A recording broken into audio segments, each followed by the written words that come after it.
connection. Stay with me. Oh, yes!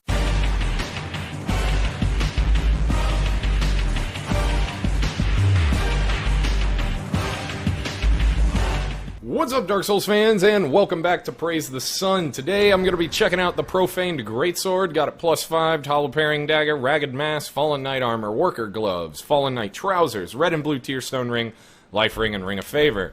And then if we are looking at the stats, it's the same build as last video, just a typical quality build, so nothing special to talk about there.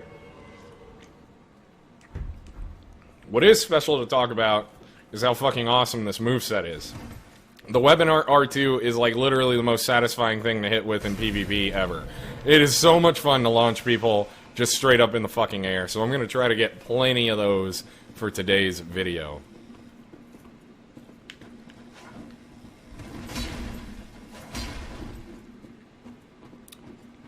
I don't know what my plan is here. Oh, I almost got him. I almost got him. You gotta be careful with that weapon art R2 because it uses a ton of stamina. And I'm stamina capped right now, I think, you know? I mean, I could probably increase it with, like, some better rings. The Ring of Fat +2 would probably help a lot. But, yeah, it uses a shit ton of stamina, so after, like, 2 R1s... Oh, shit! Oh, shit, even 1 R1, it just drains your fucking stamina. It's gone. Puts it in the negative zone. Probably should have delayed that R1 for the roll catch, but whatever. Oh, that was risky. Out of stamps. Alright. Taking out the parry dagger for the threat. He ignored the threat. He regretted that. GG, man. Good fight, my friend. Nice reverse backstep, though, but you know, those are really, really cool for mixing it up, but as the game gets older and as more people know about the tech, and I've been using it extensively, like on every single weapon, it gets easier and easier to read. So the reverse backstep, while it is a really, really solid piece of tech, you have to be careful when you use it, because somebody that knows it is gonna read it. So there, what I would have done... Well, actually, I don't know if I would have done it. I probably would have gotten parried there, too. But what he should have done was probably, like, do, like, one of these, you know, like a reverse backstep into a charged R2 to throw off my parry, but he didn't respect the parry. And not respecting the parry is the leading cause of death among Dark Souls players. It is a proven statistic. You can look that shit up. Let's do this, Chosen Undead.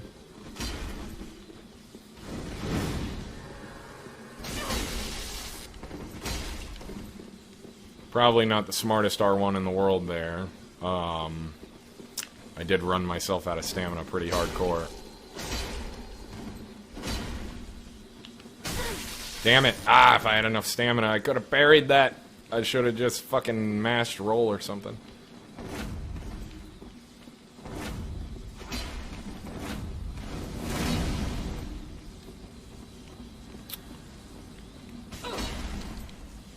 Oh, shit. Nice roll catch. Nice roll catch. A straight sword user that uses R2s? Impossible. At least I think it was an R2. Respect the parry attempt there, man. That was ballsy. That was ballsy. That was the Hail Mary parry that you needed. You just didn't quite get it, but damn, dude, work on that parry timing, and that is going to be a nasty thing that comes out very unexpected. I never expect people with medium shields to parry me, ever. And that is going to be my undoing someday. Because not respecting the parry is the leading cause of death among Dark Souls players. So, gotta be careful with that shit. So the weapon art has buttloads of hyper armor. It's got hyper armor in the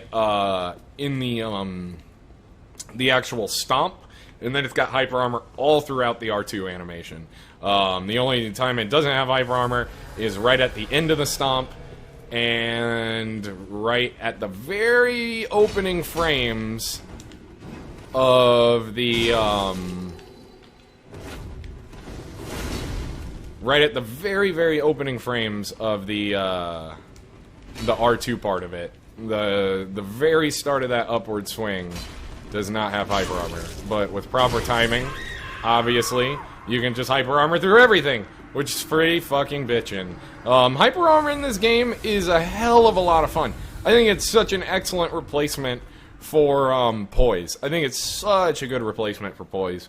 And if they ever turn poise back on, I hope that it just somehow modifies hyper armor. My original idea that I talked about in the Corvian Greatsword video is I hope that if they ever turn poise back on, it is a damage reduction modifier for taking hits while in hyper armor and not actually just real poise. Because real poise is going to be lame. Hovel rapier spammers incoming. The only way you'll be able to kill them is with a parry, and that'll just be so fucking awful. So, personally, I hope they never turn it back on. Because I think with hyper armor, it's totally manageable. A lot of people say slow weapons in this game suck due to lack of poise, but what I say to those people is that you're not timing your hyper armor. There's like a whole mechanic in this game that is specifically for that. Oh man, you did not want to go for that rolling attack, man. You did not want to go for that rolling attack. That is a very favorable trade for me, sir.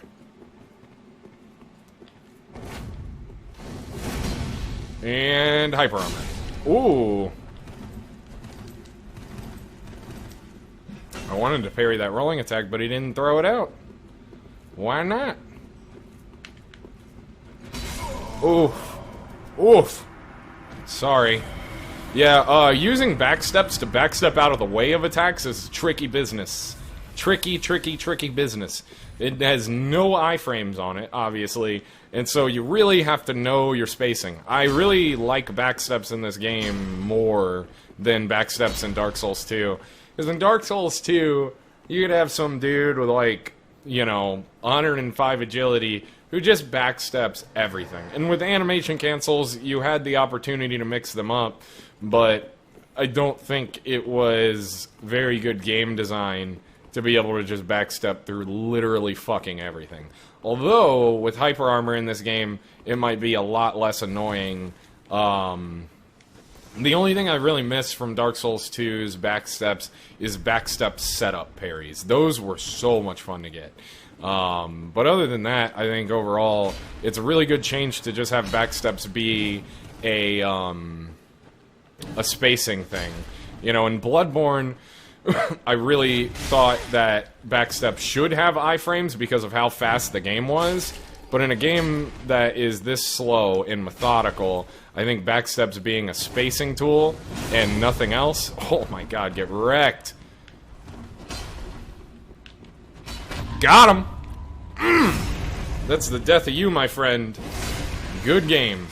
But yeah, I think backsteps being a spacing tool in a game this slow is really a lot smarter game design than it being like a purely reactionary, I can backstep through literally fucking everything kind of thing. But in Bloodborne, backsteps definitely needed iframes. The game was so fucking fast that it didn't really make sense that backsteps didn't have iframes, especially since there were iframes out the ass in Bloodborne in general. Really, the backsteps should have just had fucking iframes.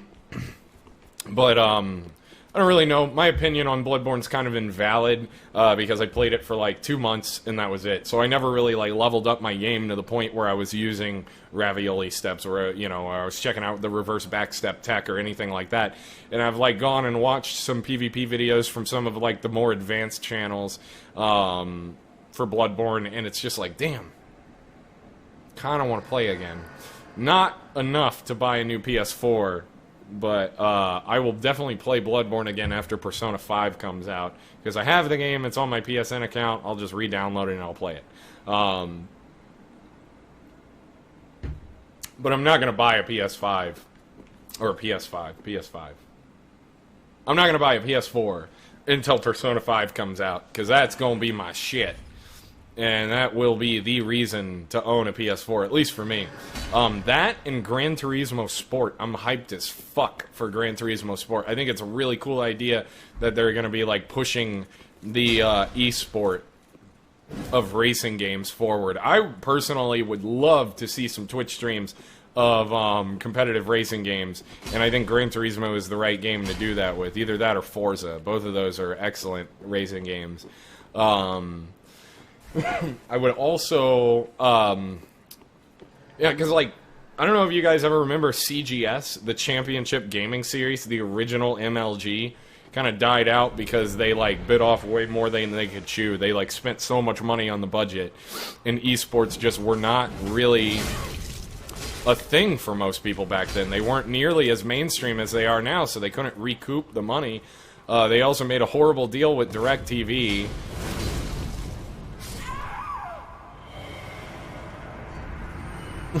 That was sick.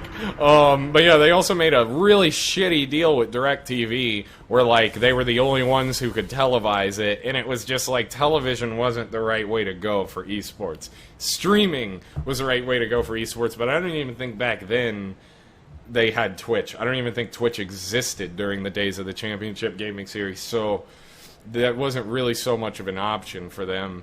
But my point is that the CGS was kind of like Legends of the Hidden Temple, where you had, like, a team of people that all, like, did different things, you know? So you had, like, Carolina Core and shit, and they had their Counter-Strike team. And they also had their Dead or Alive, you know, player. They had, like, one person who played Dead or Alive 4. And it's obviously a 1v1 fighting game, so you don't really need a team for it. But yeah, they had a team of 5 people for Counter-Strike. They had their Dead or Alive player, which my favorite player for Dead or Alive at the time was Master.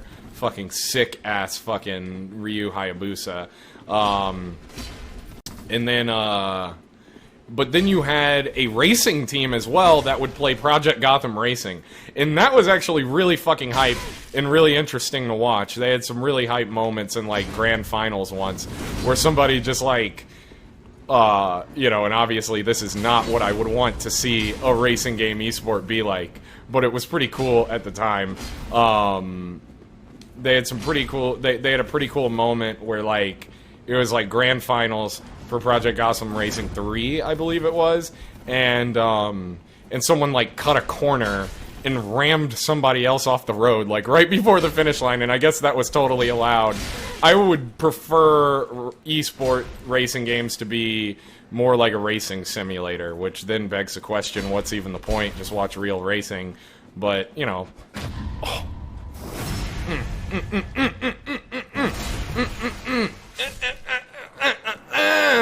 Anyway, what I was saying was that it was pretty cool to watch some professional racing games, but, you know, it was kind of lame that they didn't have any rules against, like, cutting corners and shit like you would in real life. But, I don't really know what would be better, an arcade-style racing game where it's like a sim, like Forza and Gran Turismo, but with no rules for an esport, you know, where it's like you can cut corners and ram people if you want, because those are hype moments. But at the same time, it's kind of lame that someone would lose that way. But yeah, this dude cut a corner, rammed some dude off the road for the first place finish, and it was hype. It was, like, super hype. I got hype, at least.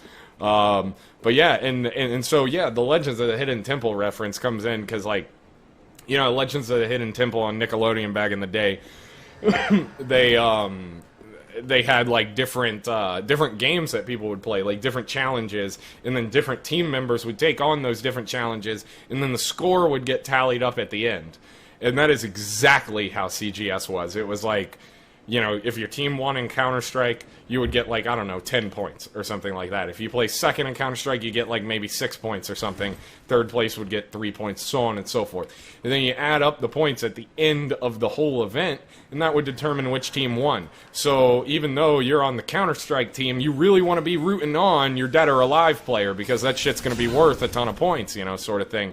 And that's going to determine whether or not you win or lose this entire tournament. It was a really, really interesting setup that I think personally was a little bit better than, like, the slightly monotonous setups of just playing like a single game sort of thing. It was just fun, you know? I wouldn't really say it was...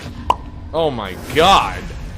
I wouldn't really say it was, I wouldn't really say it was like the most legit way to carry out an esport event, because obviously, if your Counter-Strike team dominates the fuck out of their Counter-Strike team, and then your dead or alive player sucks, that would be a really shitty way to lose a tournament.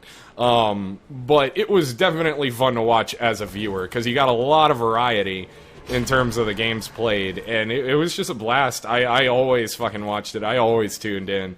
And my favorite team was definitely Carolina Core. Devour was a fucking god at Counter-Strike. He was such a sick offer, and it was just a ton of fun to watch. But I guess let's talk about Dark Souls now, before people get salty. Oh, Jesus. That was risky, did not pay off, got fucking punished. Oh my lord. What's wrong with me today? What's wrong with me today? I don't know, I can't explain it. Shit, so this weapon, obviously really sick for parry baiting, apparently. Another thing that I like about this weapon is it's obviously got hyper armor of the wazoo. The weapon art works extremely well because it's got hyper armor out the ass, and it just does fucking damage. And you launch people into the air, it's fucking sick. It's a great roll punish. However, since it is a vertical strike, you have to aim it very carefully, otherwise you're not going to get your roll punish. You have to hit them spot on. It's not an arc. It also doesn't hit behind you, despite the fact that it swings behind you and it looks like it does not hit behind you. So you have to be careful about people rolling behind you going for the backstab. And it works extremely well after like an R1-R1 combo, especially if you're doing like a reverse backstep and you catch that roll punish afterwards. It works extremely well like that. But it's so super risky, because you launch your stamina into the negative zone by doing that, because the weapon art R2 does so much fucking, it drains so much fucking stamina. Let's look at it from like a full stamina standpoint. So yeah, that's that much negative stamina when you're using it and it runs out your stamina. So like, it's something you definitely have to be super fucking careful about. Alright, this guy is not going to be careful about my R1s at all, so... I went for an R2 roll punish there, and I got punished for it because this guy just pushes buttons, so... We're gonna teach him why you shouldn't push buttons. Or, well, you have to push buttons to, like, do stuff, but... We're gonna teach this guy why he shouldn't push so many buttons. Oh, no! Oh my god! Fuck, I suck. God damn it. I drained my stamina.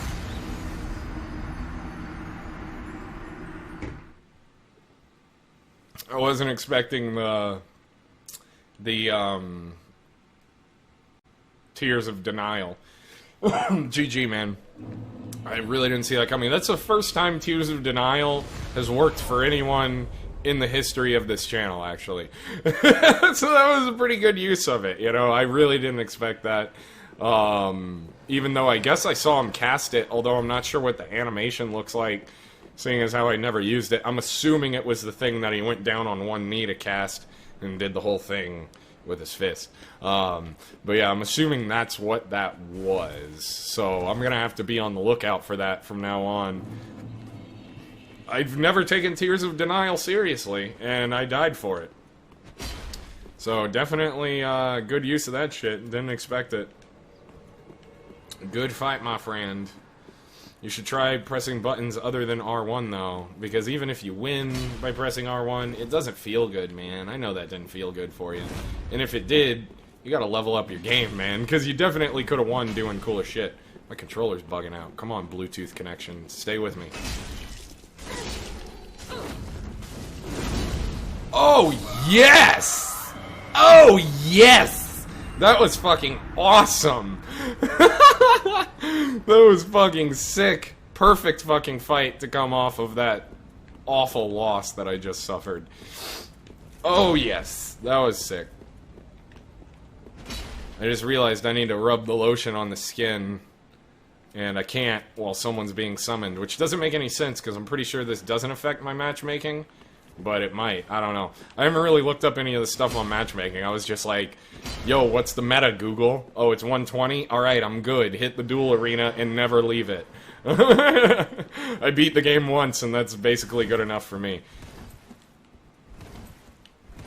Because I play these games for the PvP. I do enjoy the PvE a lot the first time through. And I think this game has some very solid PvE. I do feel like the game was too short compared to previous Dark Souls, but it's good. It's very well made. I didn't feel like any of the boss fights were, like, wasted. You know, I mean, it's kind of arguable if Wolnir was a wasted boss fight. GG. Don't try to parry two-handed Greatsword attacks. I do, you know, it is kind of arguable, like, the second time through whether or not Wolnir is a wasted boss fight. But the first time I fought him, I thought he was really fucking cool. I actually think he may be my favorite boss in the game, despite how easy he is to kill. Just because it reminds me a lot of a Crash Bandicoot boss, where you're like, the boss is coming at you from, you know, I guess, you know, behind you or whatever, and you're running forward, and you have to jump across platforms and shit. Of course, there's no platforming, but it just, the whole way it was set up reminded me of a goofy Crash Bandicoot boss. It was definitely the most memorable boss fight in this game, for me at least. My first time through, I didn't kill all the bosses, I didn't know where to find them, but I have definitely killed all of them now, so... when I went through on New Game Plus, but I haven't beaten the game on New Game Plus. I just went through and, like, killed all the bosses that I missed the first time around.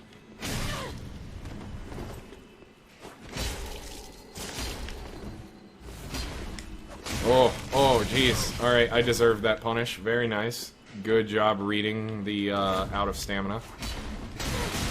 Nice. Good punish. Good punish. What else you got? That's probably not what you should have done. Good fight, though. Yeah, like, jumping attacks are entirely pointless unless you're gonna use them for a roll punish or when someone is clearly going for a parry. That's when you use a jumping attack. Every other time, it's a waste of your time. You are going to get punished so fucking hard, and if you don't get punished, you're likely not even gonna land the hit. So don't bother going for a jumping attack. Although that could have been a mistake on his part. I know that, like, when I have gone for R2s before, I've accidentally hit forward just because I want to walk forward and do it. And then all of a sudden, you know, that comes out. And then I get fucked for it. So it's happened. Also happens a lot with the kick as well. Where I'll go for, like, an R1 and accidentally get a kick and get destroyed for it. Although sometimes an accidental kick is like, sometimes it works out. Where it's just like, I wasn't trying to go for a guard break, but I'm glad it happened.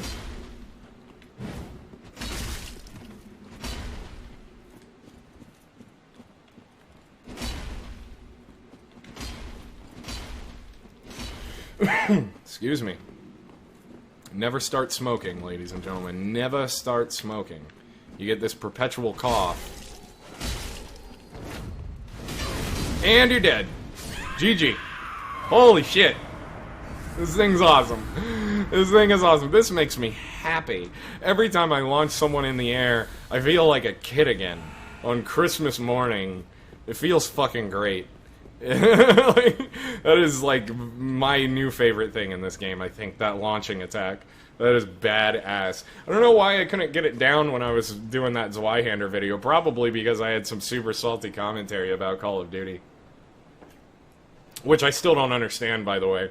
And a lot of people, like, you know, commented and said, like, well, that's not why people hate the new Call of Duty. They hate it because the last few games have been in the future. I totally understand that, but that's not what I read in the comment section. I don't keep up with the Call of Duty community. It's not my people. So I really had no idea what legitimate complaints were like about the game.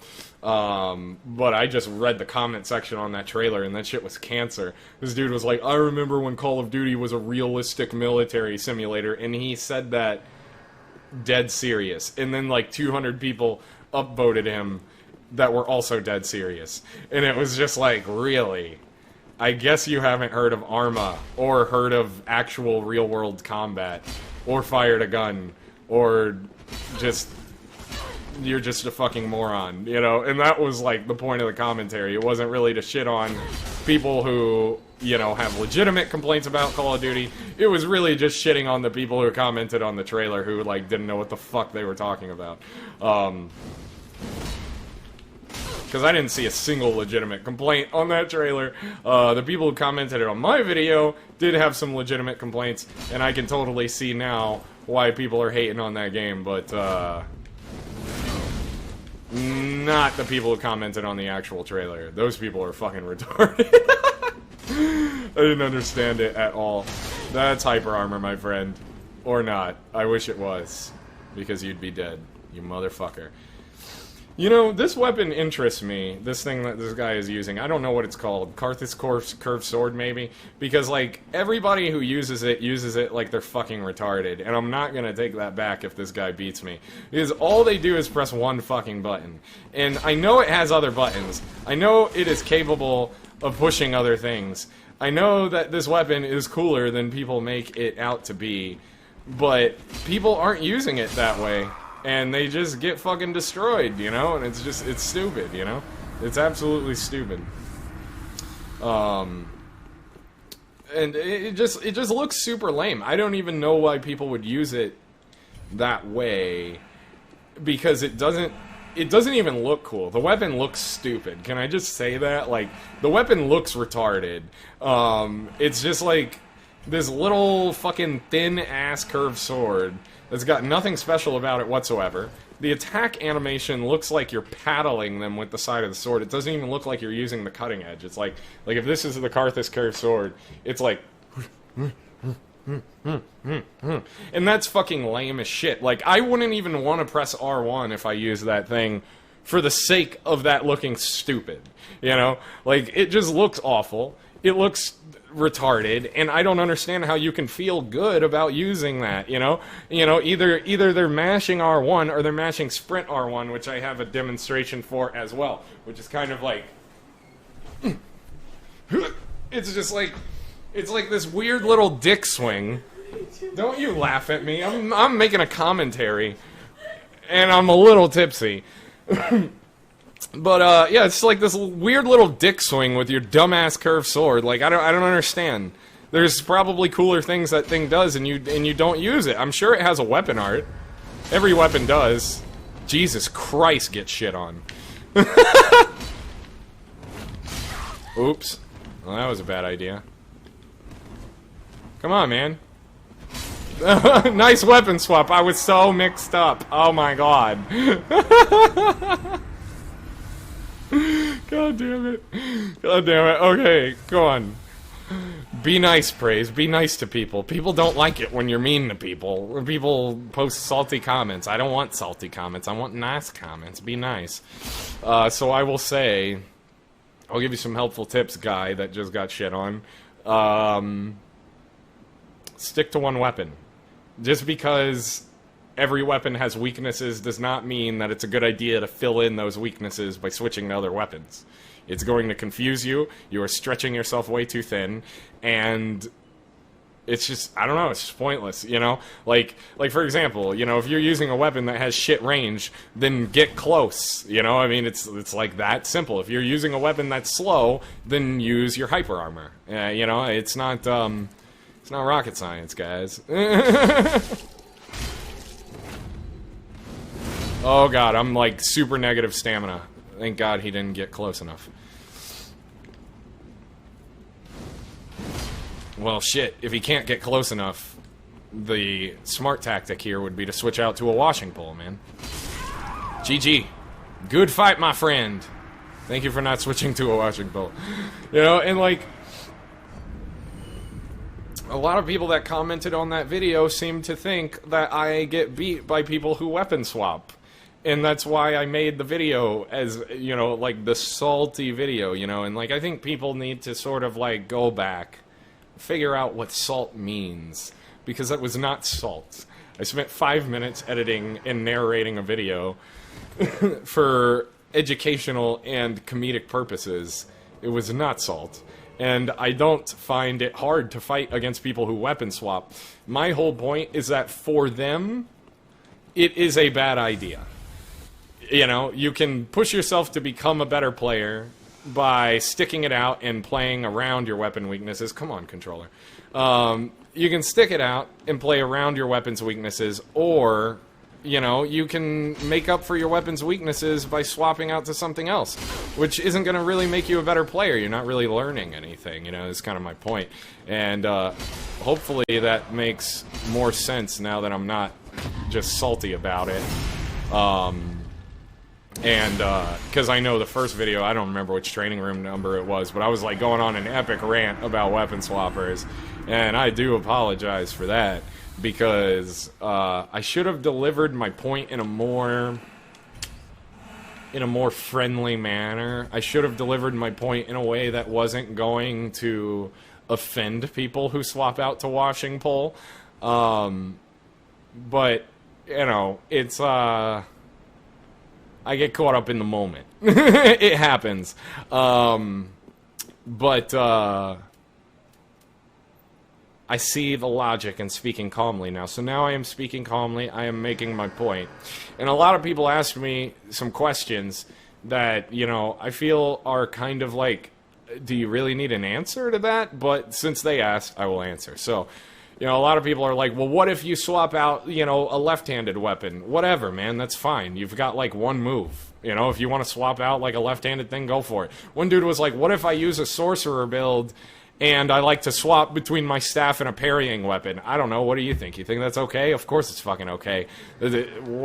You're a sorcerer. Should you not be allowed to parry because you're a sorcerer? Come on, let's use our heads. And there was another thing, what was it? What was the other thing? That should have been the last duel, but I'm just gonna keep going because I'm talking. What was the other thing? Shit, I can't even remember now. Oh yeah, like, is it cool to swap between, like, a bow and a parrying dagger or whatever? Yeah, like, if you're swapping to a parrying weapon, it's whatever, man. Like, you gotta parry, you know? You gotta eat. If you're good at parrying, if you want to practice your parrying, yeah, have a fucking offhand parrying weapon and hide that shit. It doesn't matter, you know? Like, that's whatever, you know? My whole point was people who use movesets to make up for the weaknesses of their main moveset, you know? That's... I just feel like that's sloppy play, you know? And it's not really going to help you get better. Sure, you can master the one build. You can master the Black Knight Great Axe Profaned Greatsword Washing Pole mix-up. You could be the best at that in the world, and nobody could deny that. However, are you the best Profaned Greatsword user in the world? Are you the best Black Knight Great Axe user in the world? Are you the best Washing Pole user in the world? Probably not, because you're cherry-picking movesets from each one of those, and you're not really practicing with any of them. So, you know, and that's kind of, like, my point. Oh, please don't be an animation frozen, dude. Okay, thank God. I was like, God damn it, I don't want to end the last fucking fight on this. But, whoa, Nelly. Alright, so that's interesting. Can I just get a free backstab on you? I really want this to be over. Okay, good, he stopped lagging. Mom, stop downloading the porn I'm trying to do! GG. Not really the fanciest duel to end it on, but I hope my point is a little bit more concise. I hope people are a little less salty about it, because it does hurt me to my core when people post salty comments, you know, because I made them mad. It makes me upset, you know. I don't want to make anybody salty. I just want to make my point, and I want to, like, drop the mic and then walk the fuck away. So, anyway, hope you guys enjoyed this video. I will see you for the next one. Have a fantastic day, and praise the sun. Later.